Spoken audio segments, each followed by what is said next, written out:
목사님 기도를 들으면서 기도하면서 저기 나오는 걸 잊어버렸어요. 아마 기도에 되게 많은 은혜 가운데 제가 있었던 것 같아요. 기도에 푹 들어가다 보니까 그 순간을 놓쳐서 언제 나와야 되지? 말씀을 들을 때 나와야 되나? 읽을 때 나와야 되나? 이런 고민을 앞에 앉아서 잠시 하였습니다. 제가 아마 이 고린도후서 12장 말씀을 가지고 2021년 7월에 말씀을 한번 드렸었던 것 같아요. 이 본문을 잡아놓고 기도하는데 이거 언제 했던 거야? 이런 생각이 되게 많이 드는 거예요. 그래서 야, 그때랑 지금이랑 어떻게 다가가게 될까? 내심 되게 많이 제 나름 말씀에 기대가 되게 많이 되는 거예요. 그래서 선교를 준비하면서 말씀이 정말 나의 삶을 엄청나게 많이 반영하고 있구나, 이 생각이 진짜 많이 들었어요. 그리고 지금 나의 상황, 내가 만나는 사람들, 그리고 내가 처해 있는 환경, 그리고 나에게 가장 많이 영향을 주는 것들 속에서 저는 설교를 생각하게 되고, 말씀을 준비하면서 말씀의 방향이 예전하고는 정말 많이 다르게 가고 있구나, 이런 것들을 되게 생각을 되게 많이 했어요. 그러면서 저의 상황에 맞춰 우리 성도님 한 사람 한 사람을 떠올리게 되더라고요. 그리고 기도하게 되고, 그러면서 제가 느낀 거는 많은 부분들이 또 맞닿아 있는 부분들이 정말 많더라고요. 환경 안에서 어쩌면 비슷한 모양들이 진짜 많이 있다, 이런 생각을 참 많이 해봤습니다. 우리가 삶에서 느끼는 우리의 마음들, 그리고 힘든 것들, 생각들, 그리고 극복해내는 방법들, 그런 것들을 우리가 아마 삶 속에서 경험해보지 않았다면 저는 이 말씀이 제 안에 이렇게 쑥 들어오지 않았을 거예요. 그러면서 이 말씀을 보면서 나의 삶에 정말 하나님의 빛이 필요하고 말씀이 필요한 시기가 지금 이 순간이구나 라고 하는 걸 되게 많이 느꼈어요. 그리고 그 빛으로 인해 어쩌면 내가 빛을 내기 위해서 애쓰고 수고하는 것으로 인해 빛나는 것이 아니구나. 나를 비워내지 않으면 내가 빛날 수 없고, 그리고 내가 빛나려고 한다라고 하는 것을 내가 깨닫지 못하면 어쩌면 말씀 안에 머무를 수 없겠구나라고 하는 것들을 일주일 동안 정말 많이 생각해 보는 시간이었습니다. 그래서 제가 이런 예화를 하나 봤어요. 낚시를 하려고 하는 낚시꾼들을 실은 배가 아주 먼 바다는 아니지만 바다 가운데 나아가게 됐어요. 근데 날은 어두워지는데 배가 고장이 난 거예요.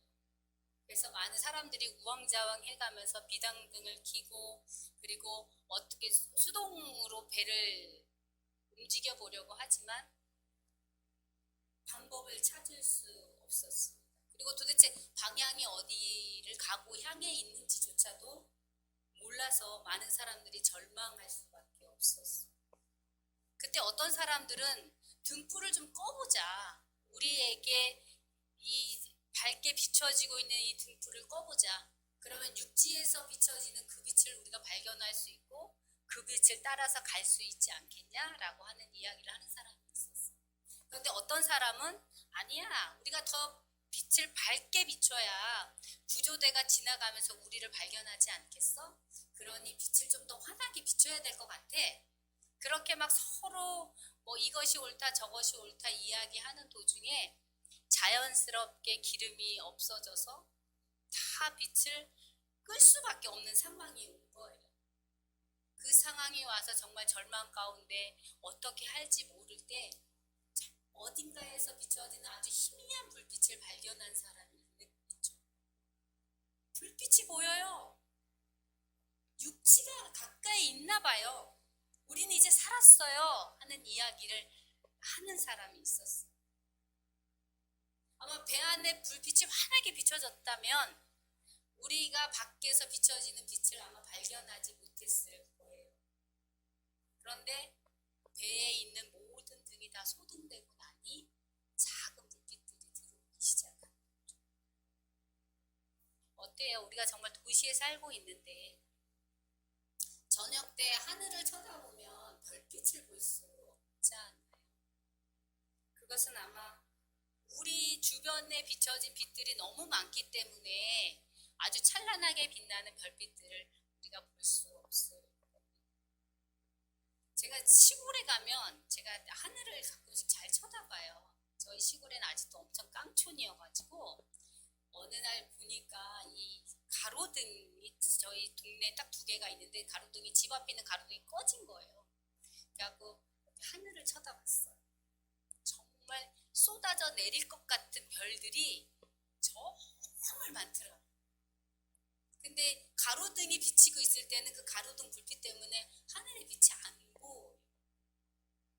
그래서 우리가 가지고 있는 그 빛들이 조금 내려놓고 나면 우리는 더 찬란한 빛들을 볼 수 있다고 얘기합니다. 그리고 소란한 곳에서 정말 많은 이야기를 우리가 들으면서 살잖아요. 근데 요즘 젊은 친구들 이어폰을 끼고 음악을 듣고 이러면서 다니죠.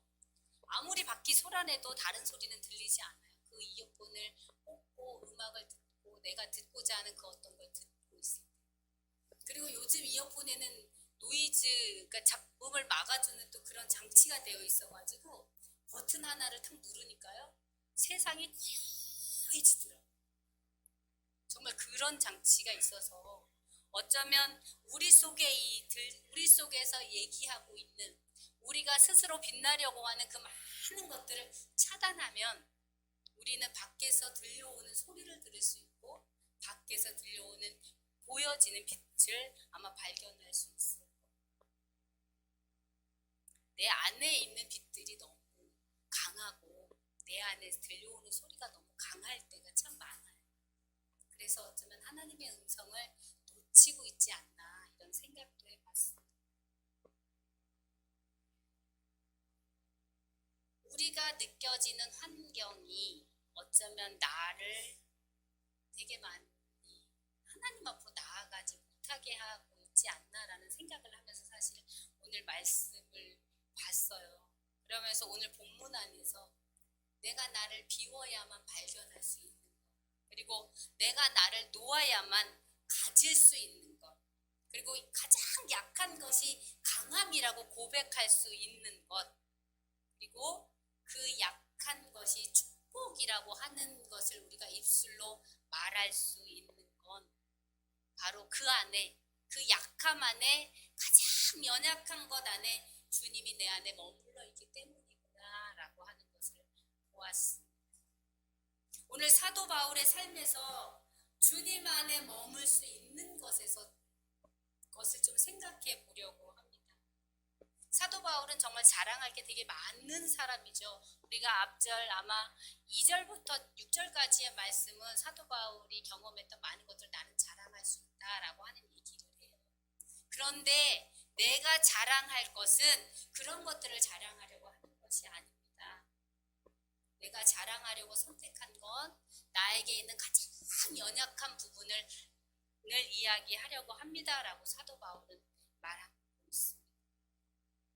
가장 연약한 것이 주님을 발견할 수 있는 도구가 된다는 거죠. 그것을 통해 바울은 주님의 능력이 내 안에 머물러 있습니다 라고 고백하고 그것이 은혜입니다 라고 하는 이야기를 하고 있습니다. 그렇다면 바울이 이렇게 고백할 수 있는 건 정말 주님이 기준이 되기 때문에 가능한 거잖아요. 본인 스스로가 기준이 되었다면 아마 가장 약한 것보다는 잘난 것들을 고백하고 싶었을 거예요. 그런데 바울은 지금 주님이 기준이 되는 것들을 통해서 주님을 자랑하고자 하고 있습니다. 우리가 사람을 만나고 그리고 사람과 함께 하면서 우리에게 기준이 되는 건 어떤 게 있을까요?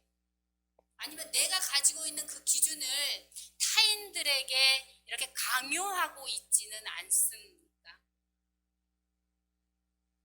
관계 안에서 나를 주장하고 그리고 나의 기준을 강요할 때 젊은 친구들은 그래요. 나이 많으신 분들이 내가 살아봐서 그런데 라고 하면서 이야기하는 것들, 그분의 기준이 되는 것들을 얘기할 때 젊은이들은 그런 얘기하죠. 아, 꼰대. 아우 꼰대. 이런 얘기를 해요. 그리고 늘 내가 옳다라고 하는 주장하는 사람들, 그리고 그렇게 말하는 사람들은 결국 자기의 말발이 서지를 않게 되죠. 내가 늘 내 위주의 말을 하고 있고, 내가 정말 고집스럽게 내 것을 주장하고 있구나, 내 기준이 되게 강하구나 라는 것을 깨닫고 그것을 내려놓게 되면, 그것은 어쩌면 내 안에서 일어난 수많은 통찰력을 가져야만 내가 이런 사람이야 라고 이야기할 수 있을 거예요. 그렇다면 정말 그 삶의 기준은 도대체 어떻게 생기는 걸까? 여러 가지 조건의 사람들은 놓여 있죠. 그리고 삶의 무게가 우리의 삶을 짓누를 때가 정말 많아요. 그러한 것들을 지나오면서 어떤 사람은 힘들다고 얘기하는 사람이 있고, 또 어떤 사람은 괜찮아, 견딜만 해 라고 이야기하는 사람이 있습니다. 그 이유는 바로 삶의 기준이 다르기 때문이죠. 어떤 한계치에 다다랐을 때 그 한계치를 넘어본 사람이라면 지금 내가 당하고 있는 어려움, 이런 것들은 괜찮아, 이 지나고 나니까 괜찮더라 라고 하는 그 어떤 내면적인 힘들이 그 안에 생기게 될 거예요. 그렇게 내가 어떤 힘듦을 나의 방식대로 잘 이겨왔다면 그와 비슷한 사건들이 있을 때 정말 나의 경험이 기준이 되어서 그것들을 해결하고 가게 되죠. 그랬던 것 같아요. 제가 어떤 극한 상황이 있을 때 정말 아주 간절하게 기도하려고 하는 기도 제목이 있을 때, 혹시 여러분들은 그런 경험 없어요? 하나님과 단판을 지으려고 해요. 하나님과 거래를 시작하죠. 저 그런 기도 되게 많이 했었던 것 같아요. 하나님, 정말 이것을 들어주시면 하나님이 그 원하는 그 어떤 것 제가 다 해볼게요. 이런 기도를 정말 많이 했던 것 같아요. 그리고 어쩌면 그렇게 기도하다 보면 그 간절함이 하나님 앞에 통하게 되고, 그리고 정말 기도 응답을 받게 되죠. 그 대표적인 인물이 사무엘서에 나오는 한나가 아닐까 생각해봤어요. 한나는 아이를 낳지 못했어요. 너무 괴로워. 하나님 앞에 가서 통곡을 하며 기도합니다. 그가 서원까지 해요. 만군의 여호와여, 만일 주의 여종의 고통을 들으시고 나를 기억하사 주의 여종을 잊지 아니하시고 주의 여종에게 아들을 주시면 내가 그의 평생의 그를 여호와께 드리고 삭도를 그 머리에 대지 않겠습니다 라고 기도. 이것이 응답됐을 때 어쩌면 우리가 정말 신앙인이 아니라면 에피소드가 생기는 거죠. 성공한 에피소드가 생기고 신앙인은 그것이 간증거리가 되잖아요. 제가 우리 윤재를 가졌을 때 정말 한나처럼 기도했어요.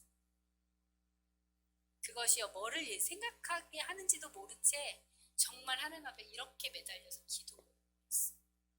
정말 아들을 주시면 그 아들을 하나님 앞에 온전히 바치겠습니다. 진짜로 그렇게 기도했어. 낳은 아들이 윤재예요.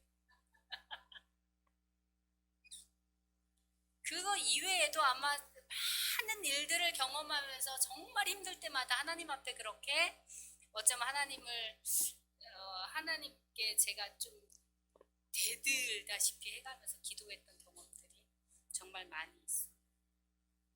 그런데 우리가 이 경험했던 이런 것들이, 이런 에피소드나 이런 간증들이 어쩌면 나와 타인을 잊게 하는 그런 다리 역할을 하게 되죠.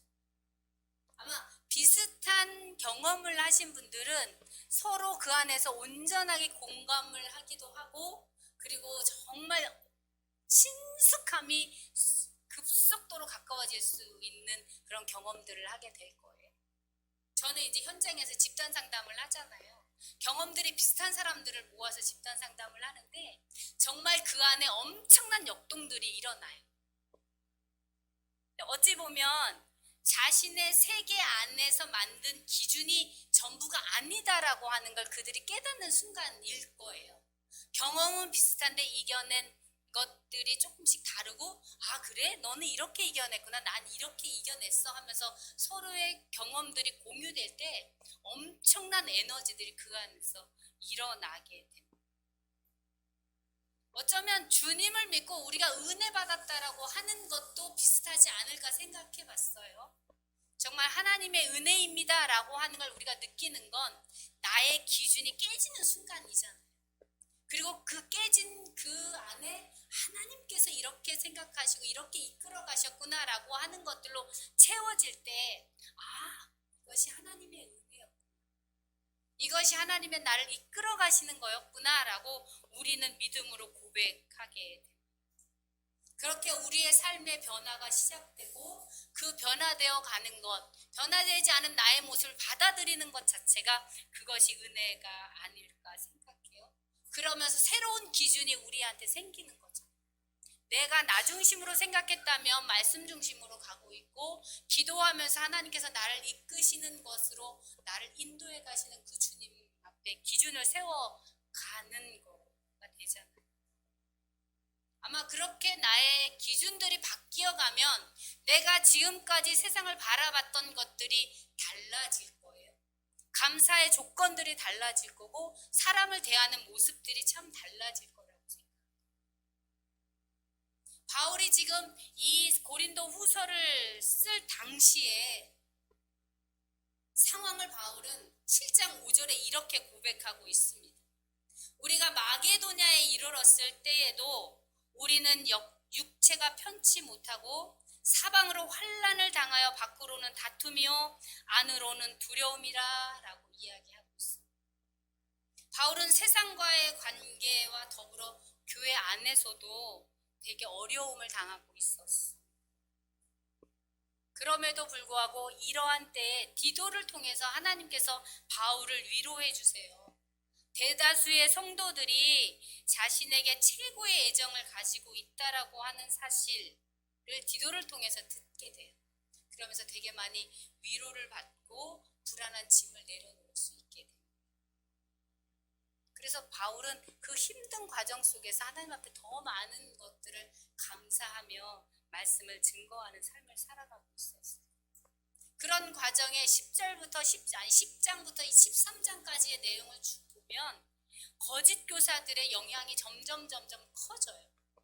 그러면서 바울에 대한 중상모략을 일삼게 되고 그들이 여전히 그러한 것들이 바울의 마음을 불편하게 만들고 있어요. 그래서 바울은 그러한 것들에 대한 어쩌면 분노, 그런 것들이 올라오고 그런 것들을 느끼고 있다라고 이야기를 해요. 그리고 이 고린도 후서를 이렇게 편지로 쓸 때 교회에 있는 일부 성도들이 바울을 되게 많이 오해하고 있었어요. 그러면서 고린도 교인들에 대한 바울이 정신적 박탈감까지 느끼고 있다라고 하는 것들을 표현하고 있거든요. 그것이 고린도후서 7장 2절에 이렇게 표현되어 있어요. 여러분은 마음을 넓혀서 우리를 받아주십시오. 우리는 아무에게도 부당한 일을 한 적이 없고 아무도 망친 적이 없고 아무도 속여 빼앗은 일이 없습니다. 얼마나 깊은 오해를 하고 있는지, 그러면서 그 안에서 정말 고린도 교인들과 함께하지 못하는 것에 대한 안타까움을 이렇게 표현하고 있는 거예요.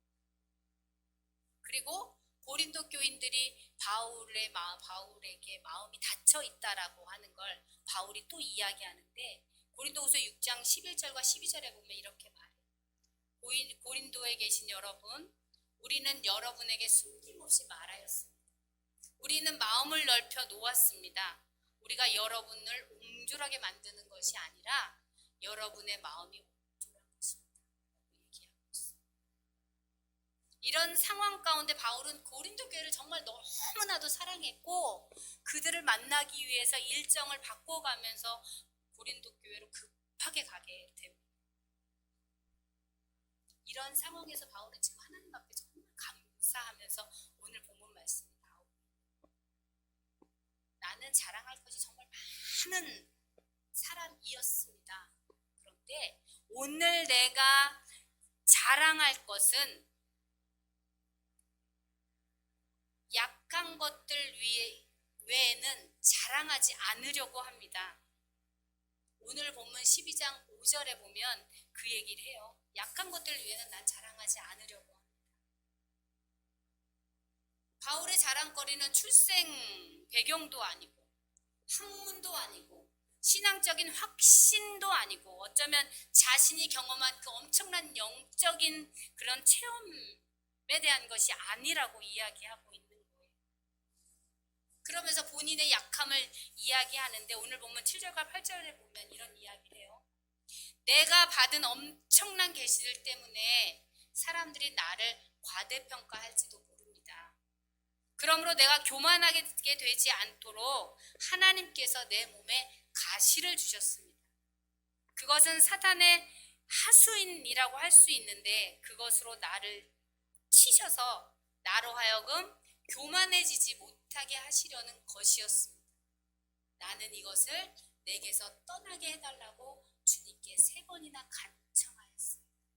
근데 떠나지 않았잖아요. 여전히 자기 몸에 가시가 남아있어요. 이것이 너무 힘들어서 하나님 앞에 고쳐달라고 했는데 하나님께서는 고쳐주지 않았다라고 하는 걸 밝히고 있는 정말 약함이 감사하다는 건 도대체 어떤 걸까? 이러면서 그 이야기를 저한테 적용을 해봤어요. 정말 사람들을 만나면서 감사하게 느끼는 건 저에게 아픔의 경험들이 있다는 것 그리고 힘듦의 경험들이 있다는 게 너무 감사하더라고요. 실패의 경험이 너무 감사했고 약함의 경험들이 너무 감사했어요. 주로 만나는 사람들이 실패하고 아프고 고통당하고 힘든 사람들을 만나고 있는데 내가 정말 그런 경험이 없다면 저는 그들의 이야기를 들으면서 먼 나라 이야기처럼 아마 듣고 있었을 거예요. 그런데 그들이 아픔을 이야기할 때 제 마음이 그들에게 다가가 있고 그들이 지금 현재 당하는 고통을 이야기할 때 그 고통의 경험이 내 경험처럼 느껴지고 그렇기 때문에 더 열심히 그들의 이야기를 듣게 되고 그들의 이야기를 들으면서 그들의 마음을 공감해주고 그 안에서 어쩌면 사랑이라고 하는 게 하나님의 그 뜨거운 사랑이 역동처럼 일어나고 있는 것 같아요. 그러다 보니까 이야기하면 너에게는 판단받지 않는 것 같아. 그냥 그대로 받아들여지는 것 같아서 너무 편안했어요 라고 하는 말들을 하게 됩니다. 아마 저에게 그런 경험들이 없었고 제가 정말 평탄하고 평화로운 삶 가운데 지금 이 자리에 있다면 아마 저는 사람들의 고통의 소리가 이렇게 그냥 들리는 소리였을 거예요. 바울도 그랬을 거라고 생각합니다. 그리고 그가 얘기하죠. 나에게 있는 그 가시를 고치기 위해서 정말 하나님 앞에 아주 간절히 기도했지만 고치지 못했어요 하는 그 고백이 앞에서 들려지는 어떤 사람에게는 아 그렇구나 바울도 그렇구나 그래 더 열심히 하나님을 의지해보자 그럼에도 불구하고 하나님과 함께하는 저 사람처럼 나도 나를 세워보자 라고 하는 그 어떤 다짐들이 그 안에 일어나지 않았을까 생각해요. 또 어떤 사람들은 그러겠죠. 아유 너나 잘하세요. 뭘 아무것도 내 안에 일어난 것도 없어서 무슨 말씀을 하세요 라고 하는 사람들도 분명히 있었어요. 근데 바울의 에피소드 가운데 이런 이야기가 있어요. 바울의 손수건에 손만 대도 병이 나았다라고 하는 에피소드가 있잖아요. 그런데 바울은 지금 자기 안에 있는 그 고통의 가시를 빼내지 못하고 있어요. 하나님 앞에 그것에 대해서 열심히 기도했고 정말 간절히 기도했지만 하나님은 그것을 그냥 그 자리에 두었다라고 말씀하시고 그러면서 바울이 이야기합니다. 자신의 연약함이 주는 이 유익이 무엇인가 바울은 이야기해요. 7절 말씀에 이런 말씀을 하고 있어요. 내 육체의 가시 곧 사탄의 사자를 주셨으니 이는 나를 쳐서 너무 자만하지 않게 하려 하심이라 라고 고백합니다. 내가 정말 연약한 사람이야. 내가 정말 부족한 사람이야. 그럼에도 불구하고 하나님께서 나를 붙잡고 계셔서 내가 이렇게 서 있는 거야 라고 얘기하는 사람은 자만할 수가 없죠. 교만할 수가 없습니다.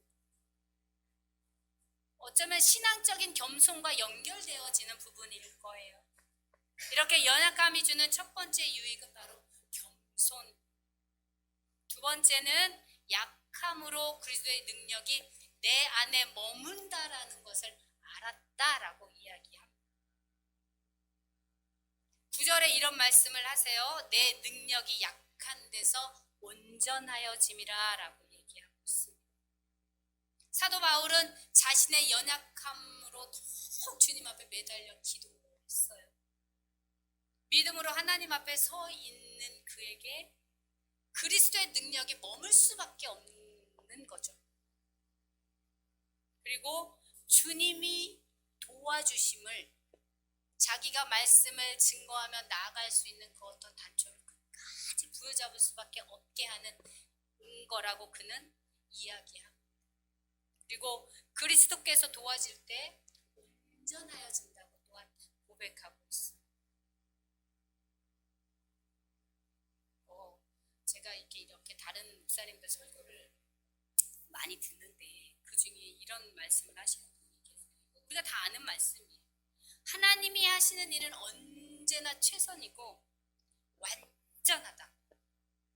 나에게 일어나는 일, 내가 힘들고 어려운 일을 경험하는 그 모든 것들도 하나님께서는 그 일을 경험하게 하는 게 언제나 최선이시고 언제나 완전해진다라고 하는 걸 고백해보라는 이야기를 하시는 거예요. 그리고 우리의 상황은 힘들고 어려운 상황이 우리에게 있다면, 갈등되어지는 상황들이 우리에게 있다면 그것은 바로 믿음을 쓰라고 만들어 놓으신 상황이다 라는 거죠.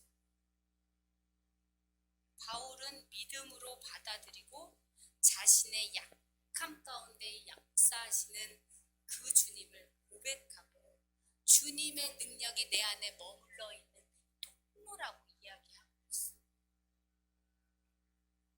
우리의 상황이 쉽다, 어렵다, 나쁘다 이야기할 수 없는 거잖아요. 우리가 보기엔. 그러나 하나님은 그 안에서 어떻게 역사하실지 모르기 때문에 그런 거죠. 우리가 정말 어떤 상황이 힘든 상황이라면 잘 됐어. 이것은 하나님께서 나에게 믿음을 쓰라고 주시는 아주 딱 좋은 기회야 라고 하는 걸 내가 받아들이는 거야. 아, 이제 믿음을 쓸 때구나.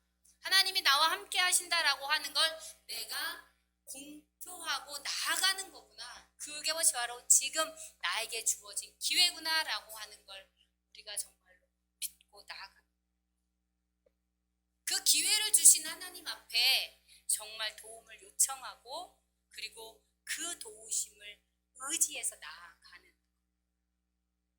그렇게 연약함이 주는 유익은 주님이 도와주신다는, 주님이 반드시 도와주실 것. 그리고 세 번째로 연약함이 주는 유익은 온전한 기쁨을 누리는 것. 바울의 정말 고린도 교회의 상황 가운데 바울은 많은 사람들에게 힘들고 어려운 가운데 봉착해 있지만 그는 정말 기쁨을 누렸어. 자신의 연약함으로 인해 그리스도의 능력이 내 안에 머물고 있고 그 능력으로 인해서 정말 하나님의 일을 감당하고 있다라고 하는 걸 바울은 고린도인들에게 이야기하고 있어요. 복음을 전하다가 받는 능력, 궁핍, 박해, 곤고한 가운데서도 정말 바울은 기쁨을 느꼈습니다. 좋은 일이 생기면 누구나 다 기뻐할 수 있잖아요. 그런데 그것은 정말 기쁜 일이죠. 근데 사도 바울이 기뻐하는 것, 기뻐할 수 없는 상황에서 기뻐하는 그 기쁨은 정말 하나님이 주시는 온전한 기쁨이 아닐까 생각합니다. 성숙한 신앙인들이 가질 수 있는 기쁨, 성숙한 신앙인들이 주님과 동행함으로 인해서 느끼는 은혜의 맛이야 바로 그것이 아닐까 생각합니다. 내가 약할 때 강함이라, 나의 의지가 아니라 주님이 함께 하시기 때문에 우리는 그것을 믿음으로 고백할 수 있습니다. 결론입니다. 주님께서 말씀하세요. 내 은혜가 내게 족하다. 주님께서는 육체의 연약함뿐 아니라 복음을 전하면서 받는 그 어려움 가운데에서도 바울에게 이렇게 말씀하시고 계신 거예요. 내 은혜가 내게 족하다. 내 은혜가 내게 족하다. 우리 성도님께서 받으시는 은혜는 어떠하십니까? 어쩌면 바울에 비하면 우리는 너무나도 정말 넘쳐나는 은혜를 받고 있다고 생각하지는 않습니다. 아니면 아직 나는 그렇지 않은 것 같아 라고 한다면 어쩌면 내 안에 있는 빛을 나 스스로가 빛나고자 하는 그 빛을 밝히려고 하기 때문일 수 있어요. 내 목소리가 크기 때문에 주님의 음성을 듣지 못할 수 있는 거죠. 그때는 내 안에서 빛나고자 하는 그 빛을 어쩌면 그 빛의 등불을 끄고 내 목소리에 집중하지 말고 주님의 음성에 집중해서 주님을 따라갈 수 있을 때 내 안에 정말 참 기쁨이 넘쳐날 줄로 믿습니다. 나의 가장 연약함을 통해 역사하시는 그 주님을 자랑하십시오. 그것은 바로 주님을 만나는 통로입니다. 그렇기 때문에 우리는 고백할 수 있어요. 내 은혜가 내게 족합니다. 이것이 고백되어질 때 우리 안에 평강과 평화가 넘쳐나요. 정말 이 시간 우리의 약함을 가장 강함으로 바꿔주시는 하나님을 의지하며 한 시간 한 주간 승리하시기 바랍니다. 기도하겠습니다. 하나님 감사합니다. 힘들고 어려운 상황 속에서 우리는 그 상황을 볼 때가 너무나 많았습니다. 그러나 그 상황을 보지 않고 믿음을 쓰라고 하나님께서 허락하신 시간이라는 것을 잊지 않도록 주님 붙들어 주시기를 원합니다. 가장 약한 것을 가장 강함으로 표현했던 바울처럼 가장 약함이 주님의 은혜가 머무는 통로라고 고백했던 것처럼 우리의 삶에서 그와 같은 것들이 고백되어질 수 있도록 하나님 도와주옵소서. 언제나 주님이 함께 하시고 언제나 주님이 붙드시고 언제나 주님이 걸어가게 하시는 그 힘 가운데 머물러 있겠습니다. 주님 앞에 맡길 수 있도록 주님 인도하여 주옵소서.